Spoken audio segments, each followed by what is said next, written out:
They're a lot bigger than we expected. Japanese prison of war.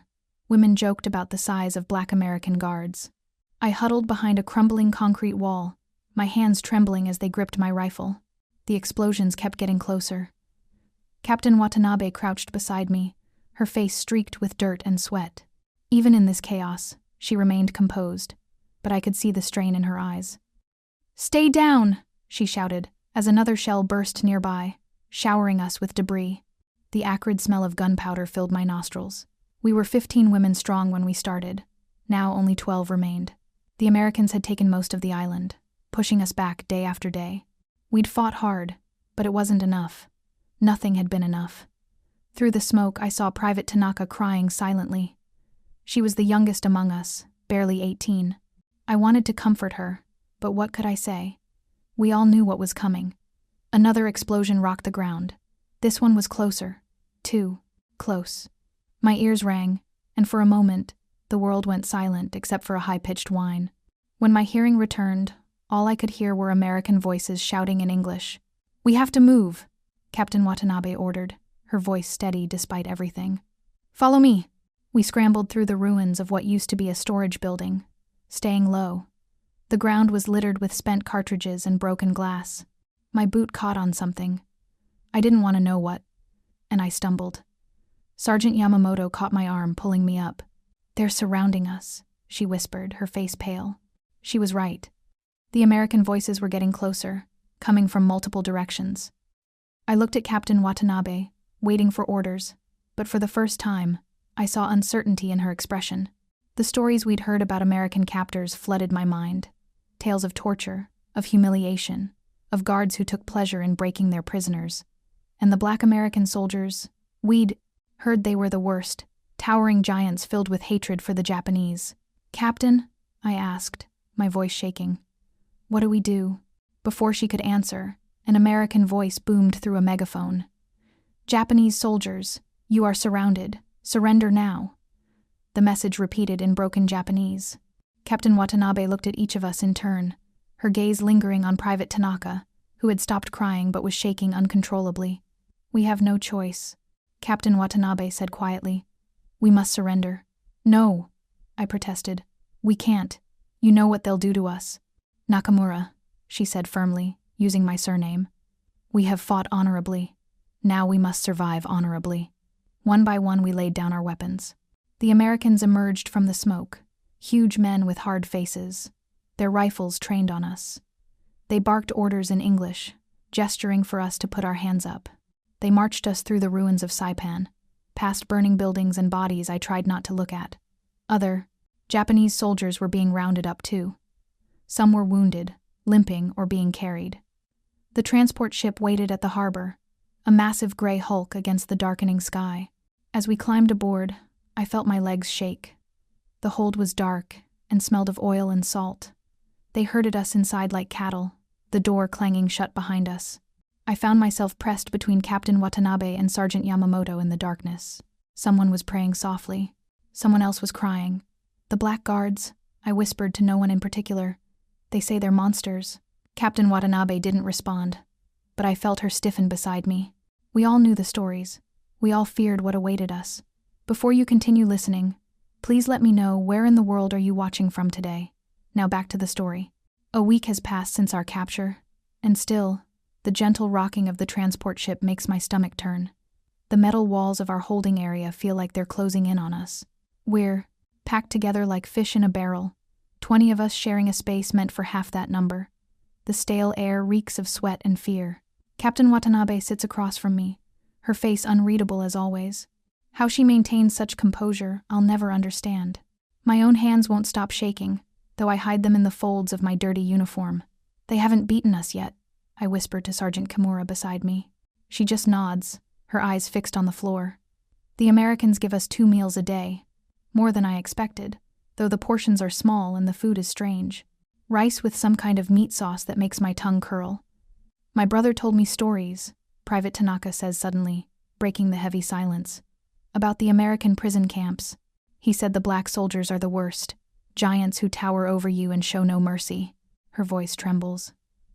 "I heard they're like demons," another woman adds. That they hate us more than anyone. Captain Watanabe clears her throat. We shouldn't spread rumors, she says quietly, but I can see the worry in her eyes. She's heard the same stories we all have. The ship creaks and groans around us. Through a tiny porthole, I catch glimpses of the endless ocean. How far are they taking us?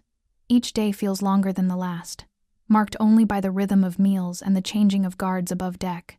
Sometimes at night, when most of the others are sleeping, I hear soft crying. We're soldiers. We're supposed to be stronger than this. But in the darkness, with nothing but our thoughts and fears, even the bravest among us break down. At least they haven't hurt us, someone whispers one evening. It's true, the American sailors mostly ignore us, except when bringing food or checking our quarters. But I know better than to trust this temporary peace. They're saving their cruelty for the camps, I reply sharply. Don't be fooled by their current restraint. Finally, after what feels like an eternity at sea, the ship's movement changes. The constant rhythm of the waves gives way to slower, more deliberate motion. We're pulling into port. Through our small window, I catch glimpses of a vast coastline. America. My heart pounds against my ribs.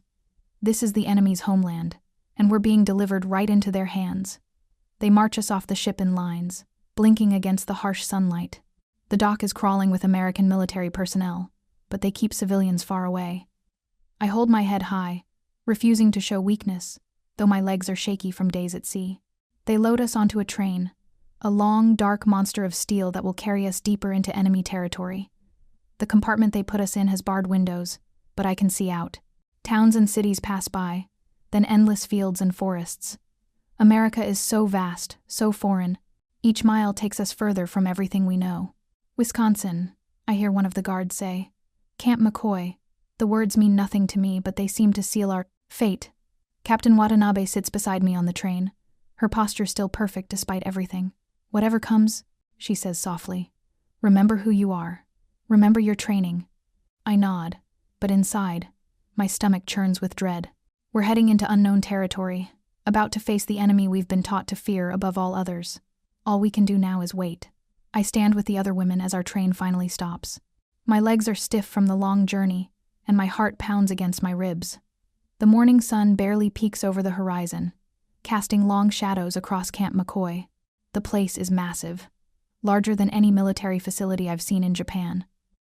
Rows of wooden barracks stretch into the distance, all surrounded by menacing barbed wire that glints in the weak light. I can't stop my hands from trembling as I spot them, the Black American soldiers. They tower over us, their dark skin making them look even more intimidating in their crisp uniforms. I've heard stories about them, whispered warnings about their savagery and hatred for Japanese people. Captain Watanabe stands ahead of me, her back straight and proud, but I notice how she clenches her jaw. Line up. Someone barks in English. The command is translated, and we shuffle into formation. My eyes keep darting to the black guards. They're so much bigger than I imagined, their muscles visible even under their uniforms. One of them catches me staring, and I quickly look away, my heart racing faster. The morning air is cool against my face as we march from the train platform. Our footsteps crunch on gravel, and I stay close to Michiko, one of the younger soldiers in our unit. She's shaking worse than I am. I want to reach out and steady her, but I don't dare break formation. Keep moving, a voice calls out, gentler than I expected. It's one of the black soldiers, the biggest one. His voice doesn't match his imposing frame at all. I've never seen anyone so tall. We're led to a long wooden building that I assume will be our new home. Inside, the barracks are basic but clean. There are rows of simple beds with thin mattresses and scratchy-looking blankets. It's not comfortable, but it's better than I expected for a prison camp. To our surprise, they bring us food almost immediately. The smell makes my stomach growl. It's been days since we've had a proper meal. They give each of us a bowl of hot soup and bread. I stare at mine suspiciously at first, but hunger wins out. The soup is bland but filling, and the bread is fresh. The same tall black soldier who spoke earlier comes in with water. My name is Corporal Thomas, he says slowly in English, gesturing to himself. If you need anything, let me know. His movements are careful, deliberate, as if he's trying not to frighten us. He pours water into cups and hands them out himself, nodding respectfully to each woman. I exchange glances with Michiko. This isn't what we were told to expect at all. Where is the cruelty we were warned about? The violence? The soldier, Corporal Thomas, even smiles slightly as he helps an elderly woman in our group who's struggling with her cup. He's so big, Michiko whispers in Japanese. Much bigger than they said. Like a giant, another woman adds quietly, and a few nervous giggles spread through our group. Captain Watanabe watches everything with her usual stern expression, but even she seems puzzled by this treatment. I can see the confusion in her eyes as she observes Corporal Thomas's gentle interactions with our group. None of us quite know what to make of this situation. These men who were supposed to be monsters are treating us with more dignity than we dared hope for. I can't help but watch them like a hawk. These Americans, especially those black soldiers, they're up to something. I know it. 5 days we've been here at Camp McCoy, and every morning I wake up expecting the mask to finally drop. But it hasn't. Not yet. More soup? One of them asks, through the serving window of the mess hall. His smile seems genuine, but I know better. I shake my head and clutch my bowl closer, moving along the line. Captain Watanabe stands behind me, and I hear her gentle, "Thank you" to the server. It makes my blood boil. How can she be so naive? The work they give us isn't as brutal as I expected. Sorting laundry, scrubbing floors, basic cleaning tasks. But that's part of their plan, isn't it? Make us comfortable. Lower our guard. I've seen how some of the other women are starting to relax, especially around that giant black guard, Corporal Thomas. The way he speaks so softly helps the elderly women carry heavy buckets. It has to be an act. "You're being paranoid, Yuriko," Akiko says later that evening in our barracks. She's folding her blanket with precise military corners, a habit none of us can break. They're following the Geneva Convention. We get 3 meals a day, proper rest, medical care. That's exactly what they want you to. Think, I snap, pacing between the bunks. Don't you see? This kindness, it's a weapon. They're trying to break us down, make us forget who we are, where we come from. Akiko sits on her bunk, watching me with those calm eyes that used to inspire such confidence. Now they just irritate me. And what would they gain from that?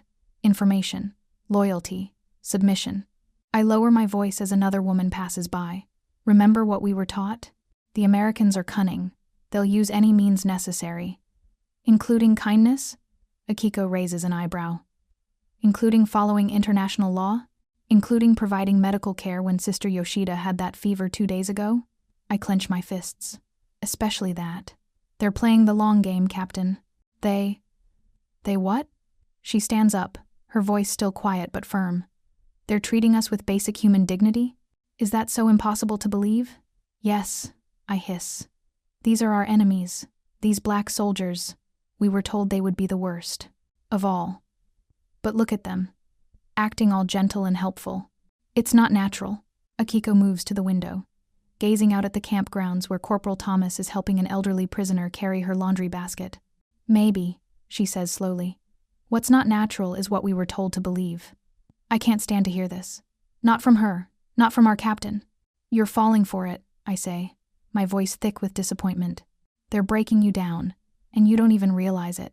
She doesn't respond, just keeps staring out the window. The setting sun casts long shadows across the camp, and I see confusion flicker across her face. But there's something else there too. Something that looks dangerously like hope. I turn away, climbing onto my bunk and facing the wall. I won't let them break me. I won't forget who I am or what they really are. Someone has to stay strong, even if our captain is starting to waver. I watched from the laundry area as Harumi stumbled, her thin frame swaying, like a reed in the wind. The heat was brutal today, even by our standards, and we'd been working since dawn. My hands were raw from scrubbing uniforms, but I kept my complaints to myself. We were soldiers of Japan. We didn't show weakness. "Harumi-san," someone shouted as she crumpled to the ground. I dropped my washboard and ran toward her, but the American guards were already moving. My stomach clenched as I saw Corporal Thomas, that giant of a man, rushing forward. Despite everything I'd seen so far, old fears died hard. "Stand back," he called out in his deep voice. "Give her some air."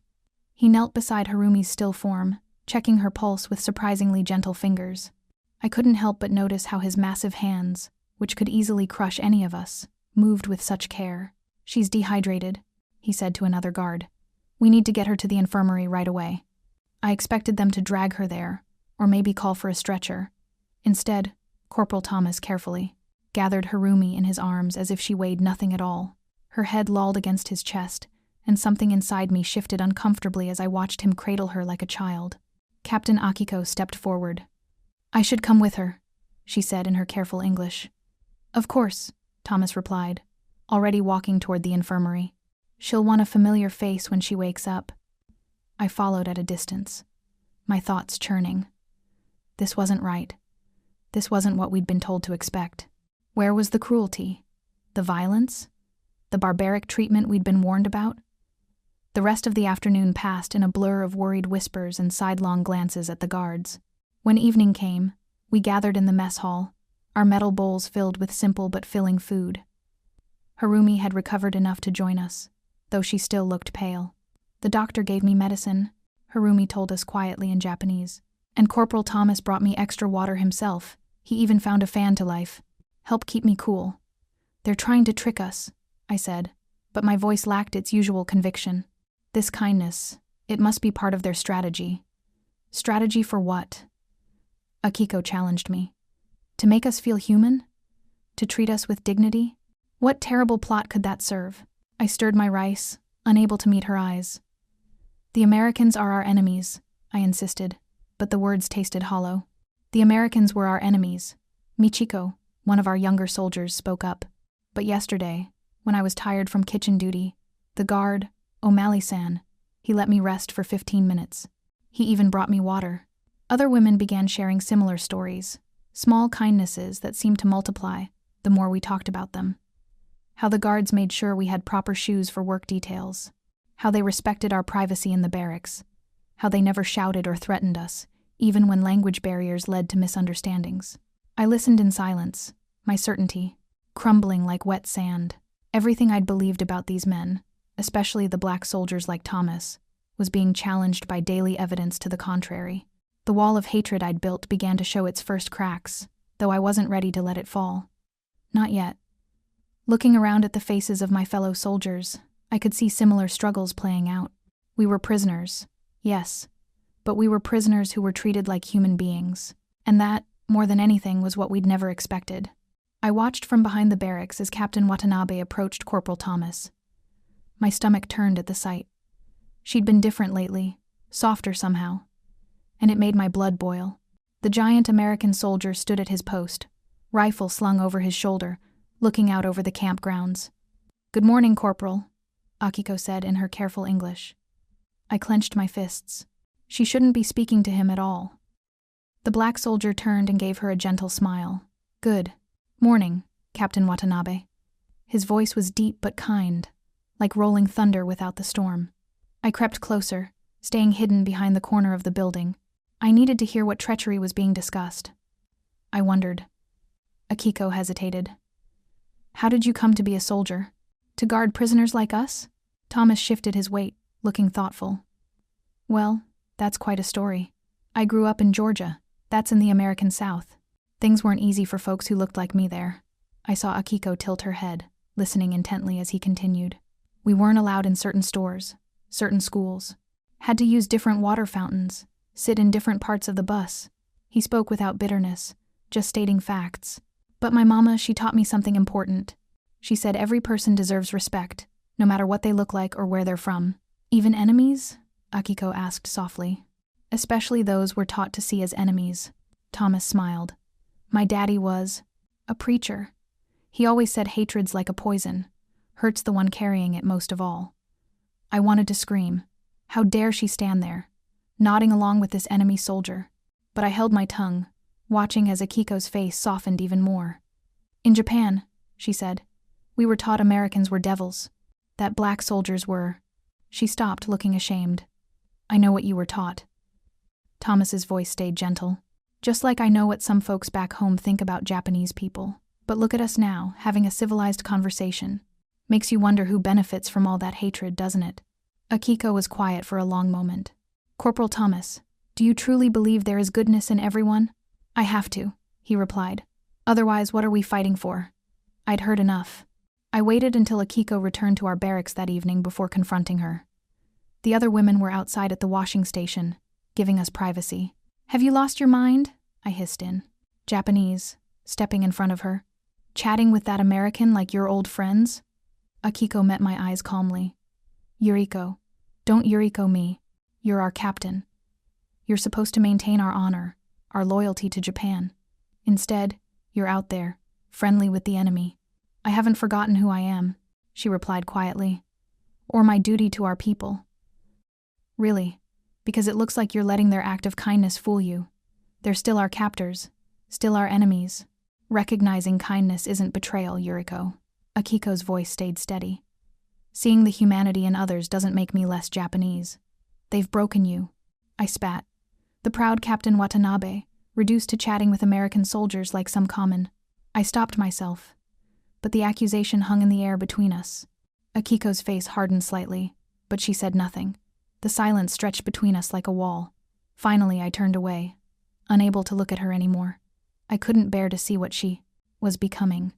I watched the women huddling together in small groups, whispering about the news that had spread through our barracks like wildfire. A new commanding officer was coming, Colonel Clarkson. Even the name sounded harsh and cold to my ears. "This is what I've been warning you all about," I said to the group gathered around me. "The Americans have been playing nice, but now we'll see their true nature."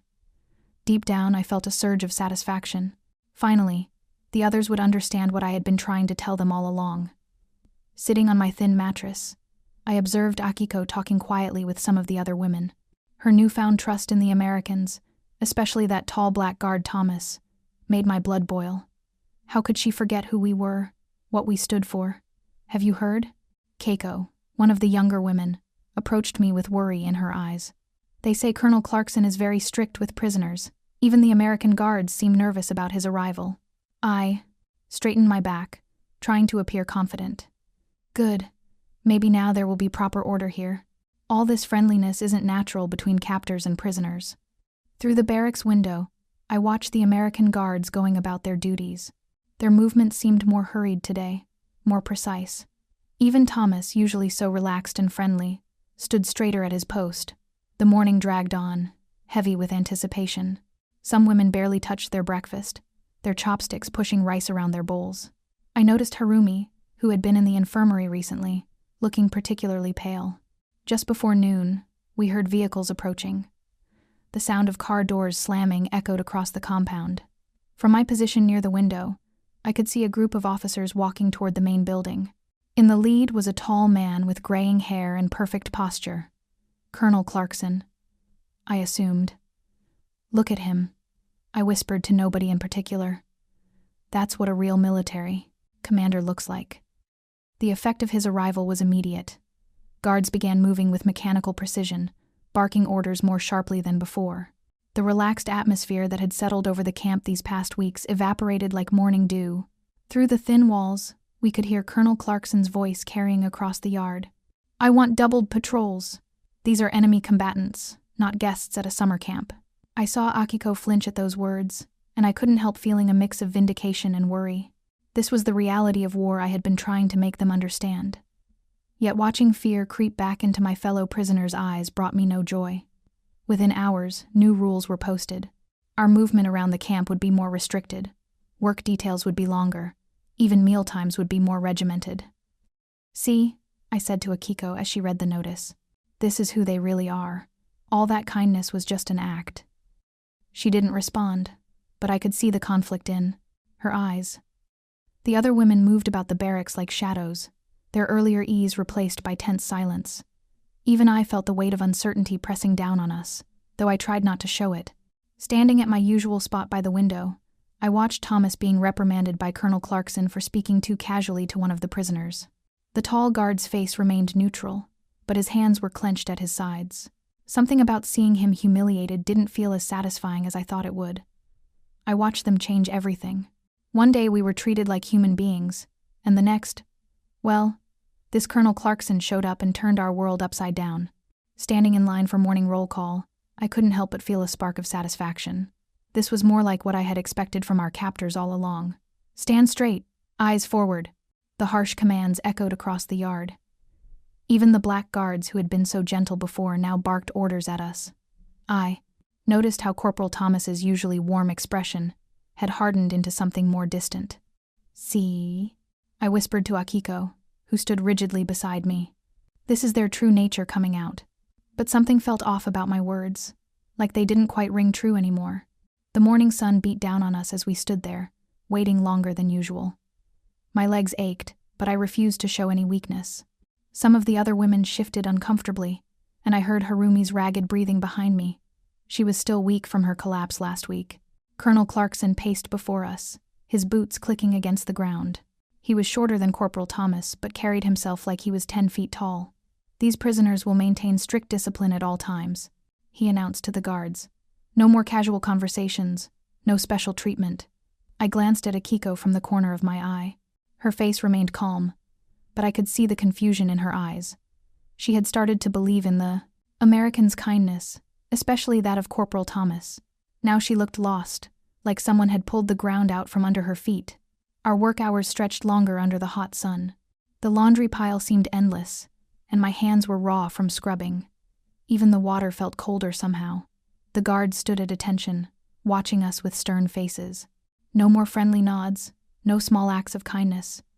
"This is what defeat really means," I muttered, plunging another uniform into the water. But the words tasted bitter in my mouth.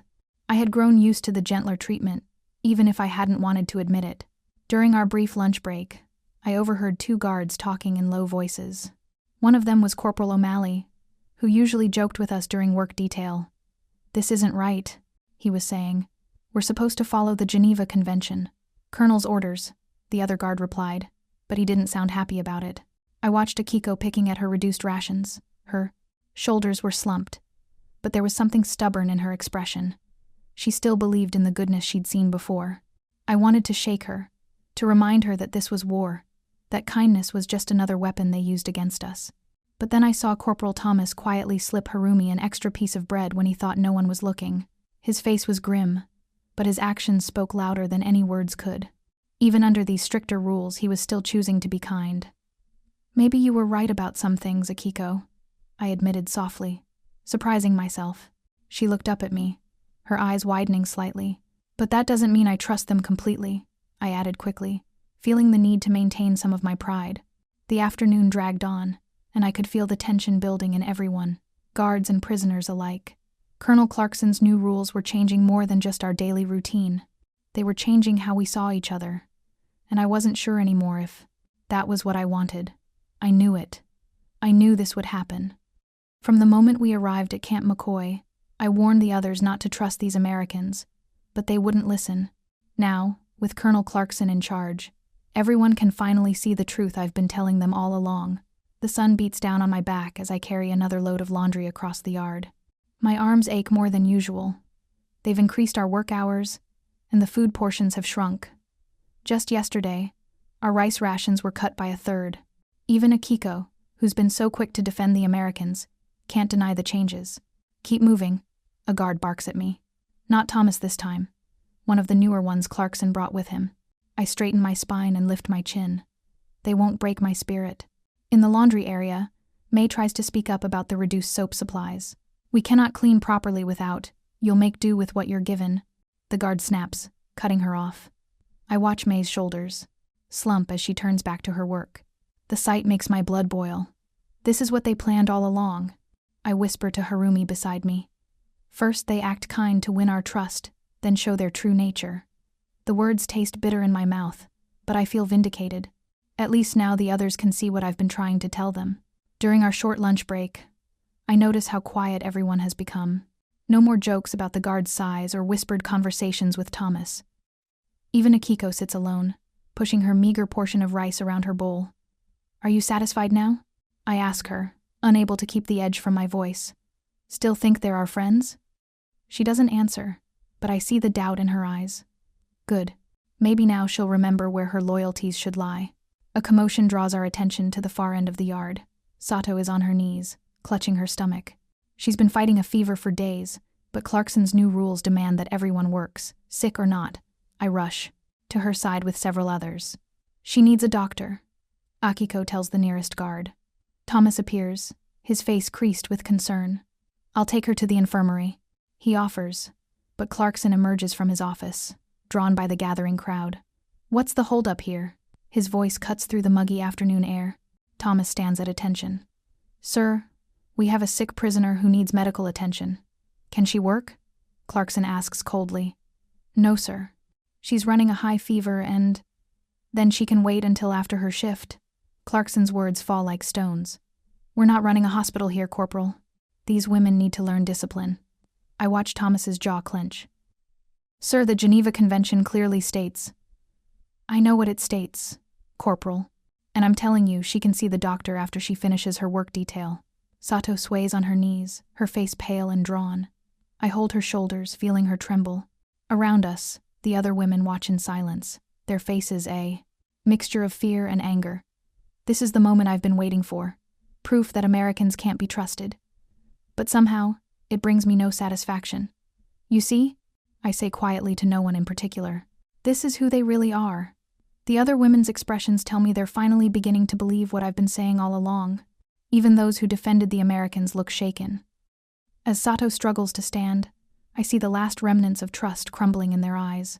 I watched through narrowed eyes as Sato slumped against the wall of our barracks, her face pale and sweaty. She hadn't eaten in 2 days, and the fever made her shake like a leaf in autumn. Some of the other women tried to help her stand, but she could barely lift her head. "See?" I muttered to the others. This is their true nature coming out. But even as I said the words, something didn't sit right. The big black guard, Corporal Thomas, stood at his post, his face twisted with concern as he watched Sato struggle. His hands kept clenching and unclenching at his sides. Colonel Clarkson strode past our barracks, his boots clicking against the ground.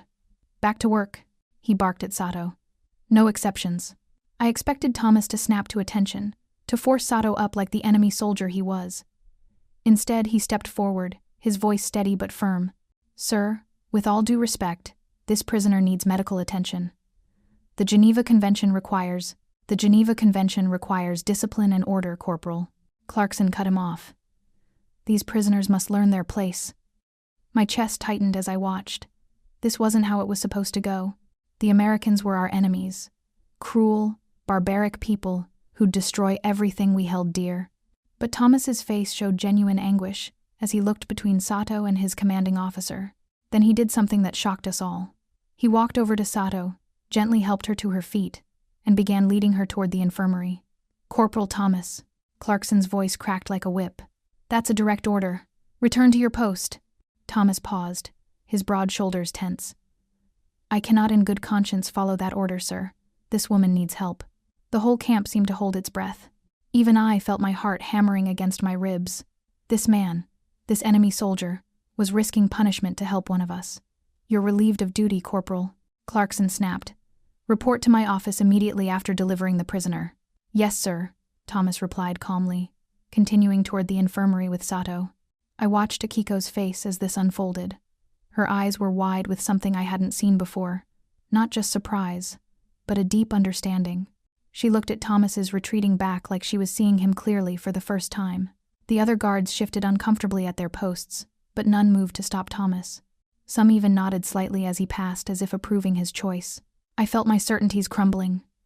Everything I'd been taught about these men, everything I'd believed about their cruelty and barbarism, it didn't match what I was seeing.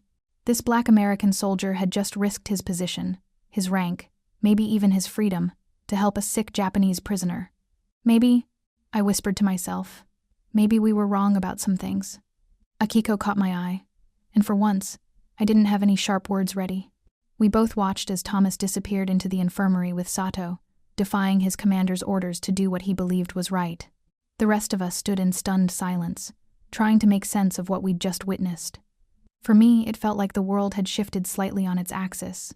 Everything I thought I knew about our captors, about this war, about right and wrong, it all seemed less certain now. I stood at the back of our group, watching Akiko with growing unease. Ever since that black guard, Thomas, had defied Colonel Clarkson to help Sato, something had changed in our captain.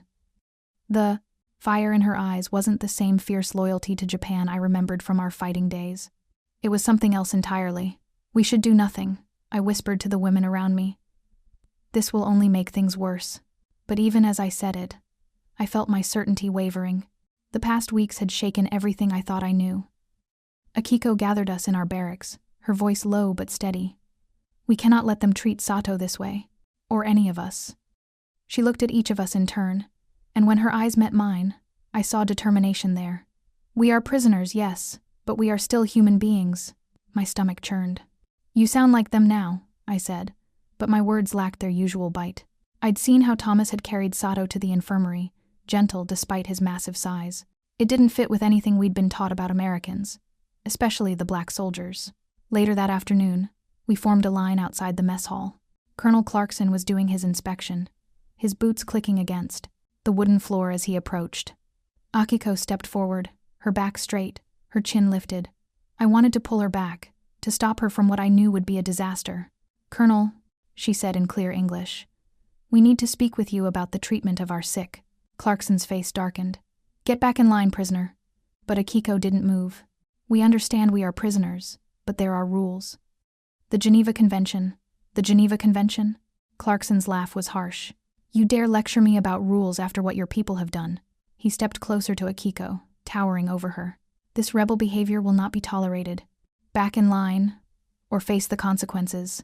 I saw Thomas shift uncomfortably at his post, his large hands gripping his rifle. Other guards looked away, and I realized they agreed with us but were bound by duty to follow orders. The next morning, we were all called to assembly. Clarkson stood on the wooden platform, his uniform pristine, his face like stone. I held my breath as Akiko walked forward again, and this time, to my own surprise, I found myself moving with her. "Colonel," Akiko said, her voice carrying across the yard, "we are soldiers like you. We fought for our country, like you. But now we are prisoners, and we ask only for basic dignity." My feet carried me forward until I stood beside her. Other women followed. I saw Thomas and several other guards shift their positions slightly, not quite taking sides but making their support clear through their stance. "You mistake kindness for weakness," Clarkson said, his voice cold. "This is a prisoner of war camp, not a holiday resort." "No, sir," Akiko replied. "We mistake nothing. We have seen true strength in the kindness of your men. It is not weakness to treat prisoners with humanity." I found myself nodding, my own voice joining the murmur of agreement from our group.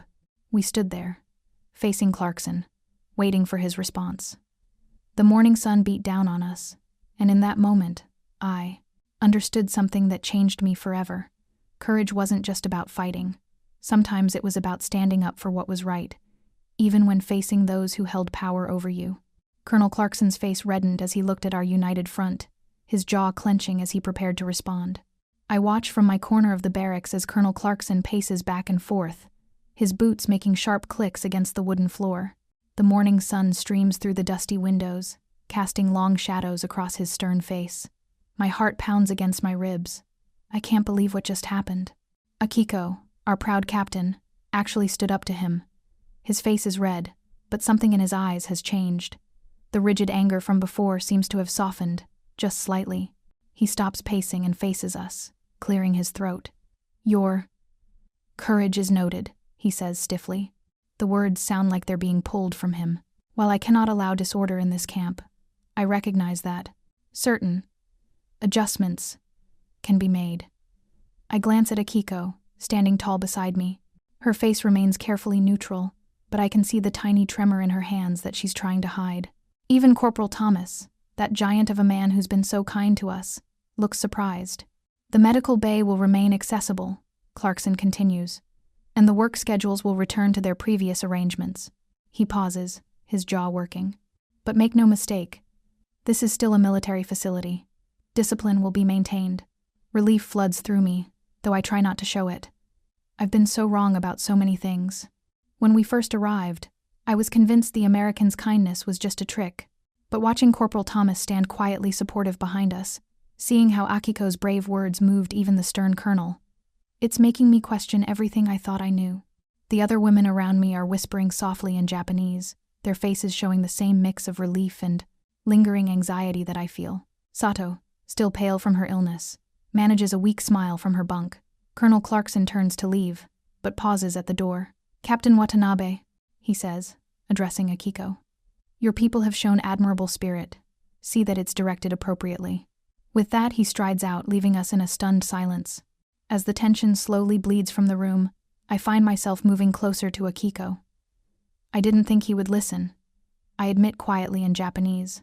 She turns to me with tired eyes. "Neither did I. But we had to try." She glances around at our fellow prisoners, who are now talking more freely, their postures more relaxed. We may be prisoners, but we still have our dignity. Looking at the way Corporal Thomas nods respectfully to us before returning to his post, I think about how wrong I've been about the Americans, especially the black soldiers. The hatred and fear I carried seems foolish now.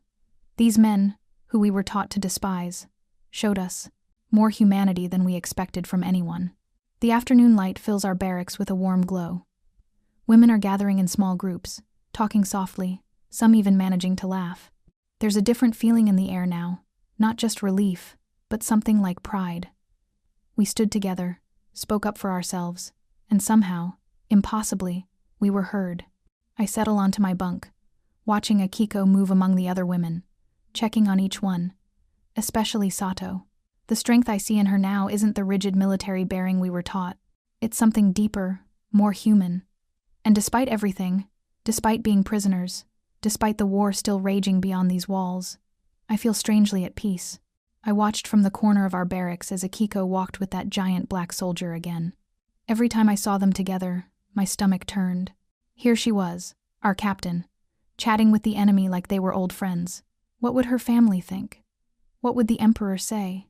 I couldn't deny things had gotten better since Colonel Clarkson softened his stance. The food was decent again, and we weren't worked to exhaustion anymore. But seeing Akiko so friendly with Corporal Thomas, it made my blood boil. "You're staring again," Harumi said beside me, folding her blanket. "Someone needs to keep watch," I muttered. We can't all forget who we are. But as the weeks passed, I noticed changes in our little community that were hard to ignore. The American guards, especially Thomas, treated us with a respect I'd never expected from our enemies. Even Colonel Clarkson had begun nodding to us during his inspections instead of glaring. One evening, I overheard Akiko and Thomas talking near the fence. I told myself I was keeping guard, but really, I was curious. They spoke of their families. Akiko described her mother's garden in Tokyo, and Thomas talked about his grandmother's cooking in Georgia. Their voices were soft, comfortable. "My grandmother used to say that hatred is the heaviest burden to carry," Thomas said. "My father said something similar," Akiko replied. "He believed honor was about protecting what's right, not just following orders blindly." I felt my chest tighten. These conversations happened more frequently now. Sometimes they discussed their faith, his Christian beliefs, her Buddhist teachings. Other times, they shared stories about their childhood dreams and hopes for after the war. One particular evening, I was close enough to hear Thomas describe the segregation he faced back home. "Some folks hate me just for the color of my skin," he said. "But my mama taught me to stand tall and show them they're wrong through my actions." Akiko's response shocked me. "We were taught to hate you too," she said quietly. "They told us Americans were devils, especially the black soldiers. But they were wrong about you, Thomas-san. So wrong." I wanted to scream at her, to remind her of our duty, our pride. But something held me back. Maybe it was the genuine warmth in their voices, or the way Thomas treated us all with such dignity despite everything. The next day, I watched Akiko helping some of the younger women with their work. There was a peace about her I hadn't seen before. She caught my eye and smiled, not the tired, duty-bound smile of our early days in camp, but something real. That evening, I heard her telling Thomas about her plans to return to Japan. "I will go home," she said. "But I'm not the same person who left. How can I be, after everything I've learned here?" I stood in the shadows, my hands clenched. Part of me wanted to deny the changes I saw in her, in all of us, but as I watched them talk, I couldn't help but wonder if maybe Akiko had found something I was still too afraid to see. The sunset painted the camp in soft orange light as they finished their conversation. Akiko's face held a serenity I envied, though I'd never admit it.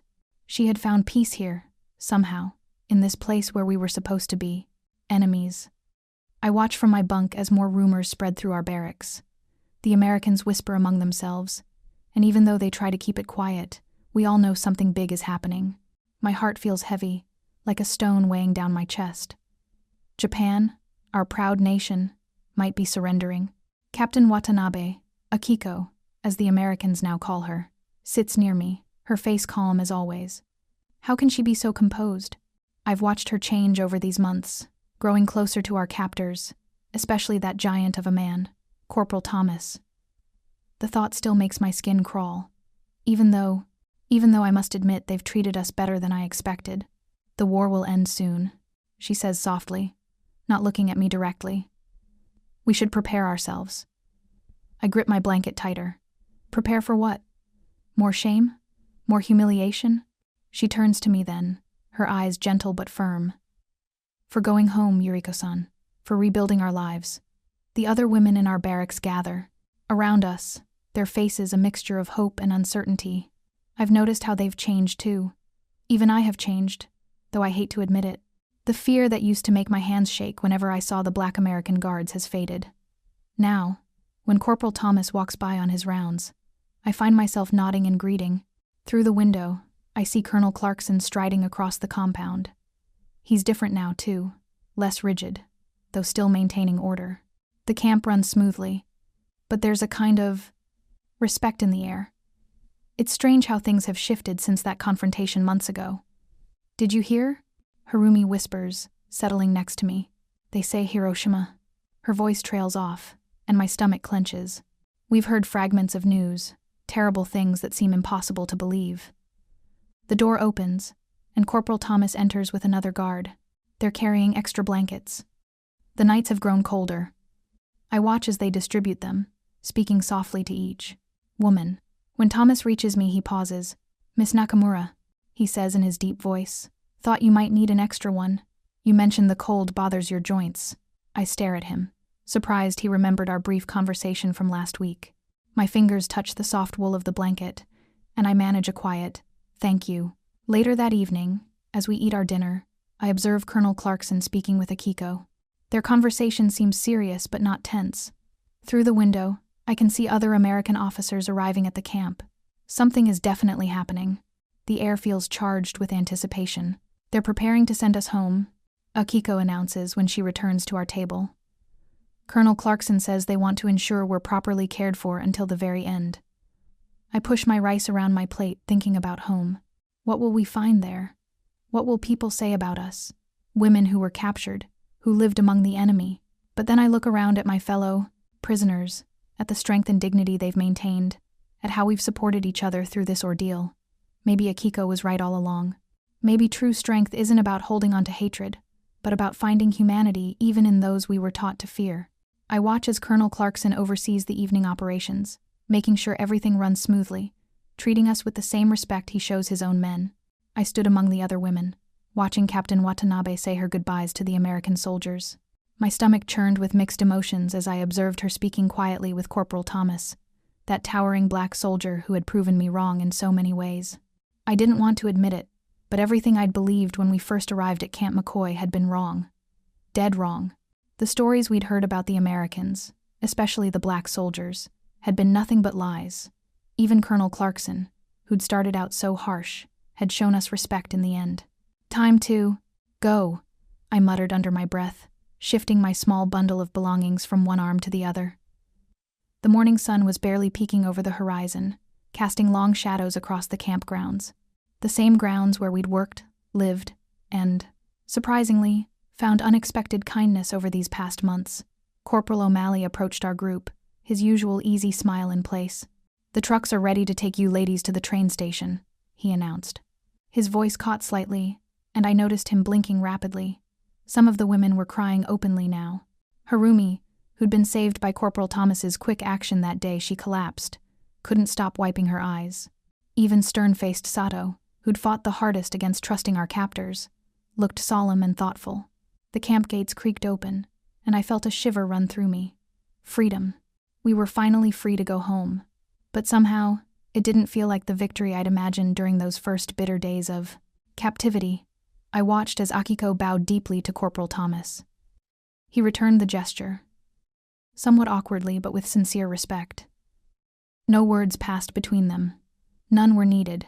The understanding between them was clear in their eyes, in their postures, in the quiet dignity of the moment. "Yuriko-san," Corporal O'Malley called out to me. "Your truck is ready." I nodded, surprised to feel tears pricking at my own eyes. This wasn't how I'd imagined leaving. I'd expected to feel triumph, relief, maybe even hatred until the end.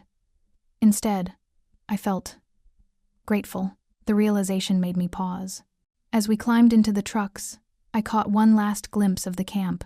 The guard towers that had once seemed so threatening now looked almost protective. The barracks that had been our prison had become something like a home. The American soldiers, whom I'd feared would be monsters, had shown us more humanity than I'd thought possible in wartime. Akiko sat beside me in the truck, her face serene, despite the tears tracking down her cheeks.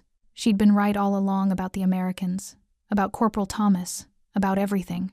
My stubborn pride had kept me from seeing it sooner. The trucks rumbled to life. Through the back canvas, I could see the figures of Thomas, O'Malley, and the other guards growing smaller.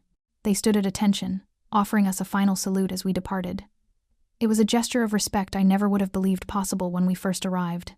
Some of the women waved back through their tears. Others sat in dignified silence. I found myself somewhere in between, raising my hand slightly in farewell while trying to maintain my composure. The camp disappeared from view as our truck turned onto the main road, taking us toward the train station and our journey home. I watched Akiko from across the street as she walked through the rubble of what used to be our bustling neighborhood in Tokyo. She moved differently now, lighter somehow, as if the weight of our defeat didn't crush her spirit the way it did mine. I couldn't understand it. How could she smile after everything we'd been through? "Yuriko," she called out, waving at me. "Come, walk with me." I hesitated but joined her anyway. The streets were filled with people clearing debris, rebuilding what was left of their homes. American soldiers patrolled nearby, and I noticed how Akiko didn't flinch or look away when they passed. Instead, she nodded politely. It made my stomach turn. "How can you be so accepting?" I asked, the bitterness sharp in my voice. "Have you forgotten everything?" Akiko stopped and turned to face me. The afternoon sun caught the few gray strands in her hair, proof of our ordeal. "I haven't forgotten anything, Yuriko. But I've learned something valuable." "What?" "That our enemies are actually our friends." I spat the words out. "That people are just people," she said quietly. "Remember Corporal Thomas? How frightened we were of him at first?" I did remember. The massive black soldier who'd terrified us all when we first arrived at Camp McCoy. "That was different," I muttered. "Was it?" Akiko picked up a piece of broken tile, turning it over in her hands. "We were taught to hate and fear them, but they showed us kindness when they could have shown cruelty. Even Colonel Clarkson changed in the end. Around us, children played in the streets, their laughter a strange counterpoint to the destruction. Some were sharing candy given to them by American soldiers. It reminded me of the extra rations Thomas would sometimes slip to the sick women in our barracks. I see them sometimes in my dreams," I admitted. "Not as monsters anymore, but as people. It makes me angry. We were supposed to hate them. And that's exactly why we lost more than just the war," Akiko said. "We lost ourselves to hatred. But in that camp, I found something I never expected. Humanity in the face of the enemy." We walked past a group of women hanging laundry. Their kimonos fluttered in the breeze next to American military uniforms. The sight of it made my chest tight. "You've changed," I said. "We all have. But change isn't always bad, Yuriko. Look around you. The world is different now. We can choose to stay trapped in our old beliefs, or we can learn from what we've experienced." I watched as Akiko helped an elderly woman gather spilled vegetables from her basket. The simple act of kindness reminded me of similar moments in the camp, moments I'd tried to forget because they didn't fit with what I wanted to believe. "How do you do it?" I asked. "How do you let go of the anger?" "I haven't let it all go," she admitted. "But I remember what Thomas told me once. Hatred is a heavy burden, and life's too short to carry it forever." Her words hung in the air between us as we continued walking. The setting sun cast long shadows across the broken streets of Tokyo, and for the first time since our return, I allowed myself to really look at our changed world and the changed woman beside me. I hope you like this story. Please share what's your favorite part of the story and where in the world you are watching from. Have a wonderful day.